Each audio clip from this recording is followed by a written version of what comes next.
Alan fáilte chlár? Gur míle maith an des caiintlet darn.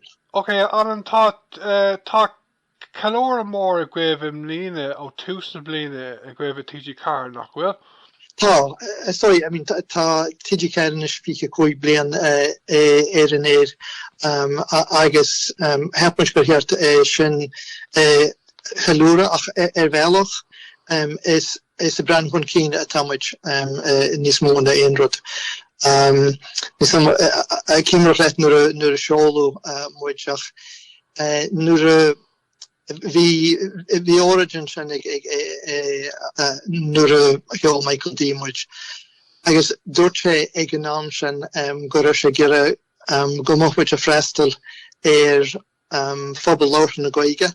Dína a dúirt sé a bheith mar caintre Gaeilge mar hanga leitheach. Ach freisin láir sé mhór phobal na tíre. Agus bhí sé gire freisin go mbeadh a freistal an luchféachna sin. Agus bhar ire sílam ó bunaíoch muid tá muid gire a bheith an freistal an dá luchféachna sin. Agus an rud is tábhachta go TG4 ná an luchféachna na chláirchaí agus an tábhair a chur muid ar fáil. Agus an nó tíofa go fiche cúig blian tá síl craoltóireachta áithrí go chomlan mar a higann tú féin.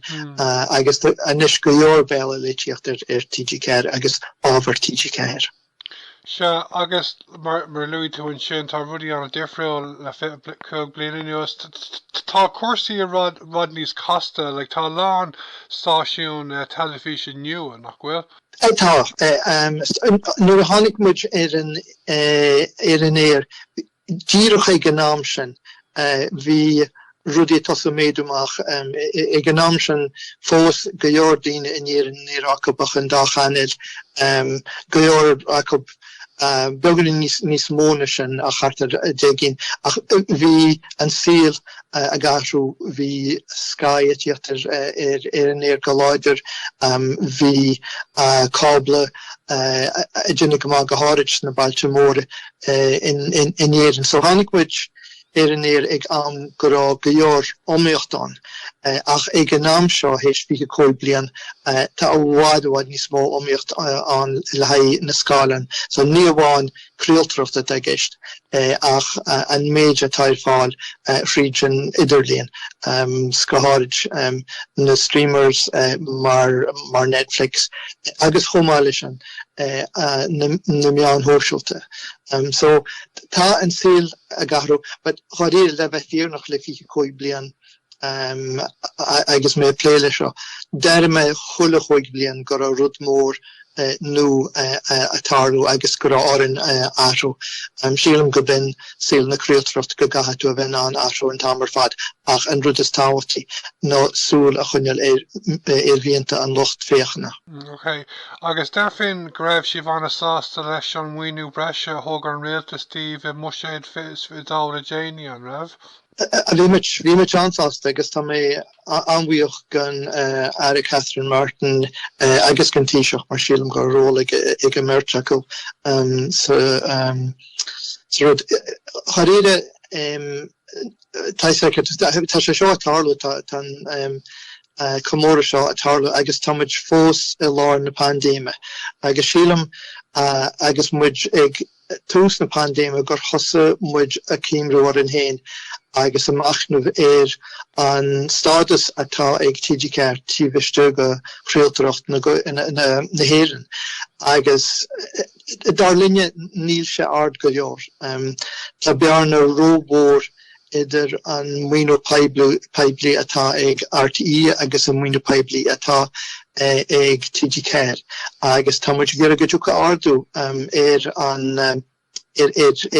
takeíocht a chuir an stát ar fáil go TG4 agus a chuireann an stát ar fáil go phobal láithre na Gaeilge. So tá strateis cuirta le chéile agin dúgur muid fís tar éis COVID an strateis seo. Agus bhhailinn lenacht orin a fás sús go dtí level atá a bhhaid níos gure gun level atá ag RTE ná mar tá faoi láthair. Faoi láthair níl scála mór ag TG4 agus má táid go le bheith omíoch sna blianta atá róin caihamid scála a bhd níos mó a bheith agin. Okay, táis an graph effect tromcúiseach ag an gúlú econománeacht dhearnacha ar TG4 nó an Great Recession agus fiad a rointhhaid blianta nuas.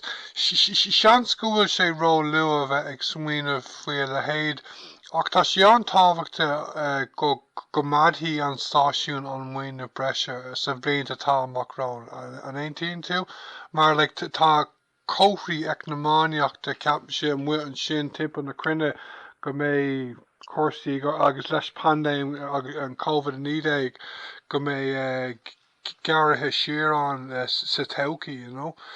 18 tú sin? I'm sérim go gahan meán in éan caiise a bheith láidir mar tá stráis chuirgás ag rétan a bheith cuirlis na meán atá acu agus tinachar na meán so fuair láthair táid idir America agus stásanna a chuomh na meánde, so sílam ghfuil se antáhachtach go mé forbairt a díocht na meán I méarla agus an Gaeilge agus sílam go binnen frá gur hocar an rialtas hochrisit an Raidió Commission hauchaí na meán nó Future Media Commission le breanú seo. Agus sílam tá túris lé faisiú agus sílam go bhheicimiid sa túris sin cén sort plán atá ag an rialtas le haid na meán inéireann I méarla agus an Gaeilge agus bé TG4 lánsásta takeíocht a hart gan rialtas agus iad gira na meán orbert inéireann. Rinne mé dearmid faoin dorascá sin agus mé ag gairí olbhathe don aglah seo aniu. Bé an dorascá sin an a mhór agus an a tábhachta nach mé? Sílam go mé, sílam go mé ní sé faidí fós, ach sílam gnearna is faoin ála blian macrá a rinneú an tuairisc seo an duine céanas tá pléiles na vaccín faoi láthair agus sílam go bhfuil antáhacht leis an obair atá dinta acu agus sílam go mé antáhacht leis an tuairiscáil agus in sin caithfear cíntiú go curthar an tuairiscáil a bhaim a cruidim gníine an rialtas an iireachta chuir a bhaim agus cruidim freisin go mé ról ag meán na Gaeilge sa tuairiscáil seo so tá mé súil go mór leis an tuairiscáil seo ag a tátarú mar dúirta héin ag nuair táid fiche cóig agus a breanú ra gan thodhchaí. Okay, ní cumádí mé hiú bhd ní an tám gin aniu chun aglah anád a dhéanamh ar Raidió ach deirfinn de darnáid go bheith muid ábalta le héad dhéanamh mar raibh nó an spás goin ach an féidir leat a rá lom munmha sé rá lua cad ar a méise bheith caitheamh an maoiniú breise an blianta heann? Well, sa stráis tá muidir díreasteach go háirid ar an óige agus tá éagsúlacht in sin tá réamhscoil bunscoil a chomáile sin daoine suas go tríocha cóig tá sin lárnach sa stráis. Chomáile sin tá muidir gera forbairt dhéine ar nuacht agus cuasaí rathe.